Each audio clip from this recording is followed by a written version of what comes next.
આજે હું બાજરીના લોટનો રોટલો બનાવીશ। બાજરીના લોટને સારી રીતે ચાળીને અંદર મીઠું એડ કરી દો અને પછી ધીમા હાથે પાણી એડ કરતા જાઓ અને એને મિક્સ કરતા જાઓ।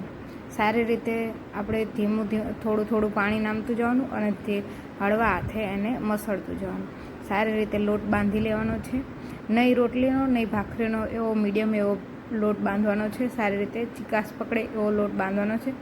જેટલો મસળશો એટલું સારો લોટ થશે એવું ગળ્યાની કહેવત છે।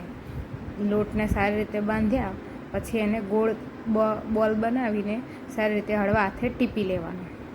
હળવા હાથે ટીપવાથી રોટલો આપણો ફાટી જતો નથી।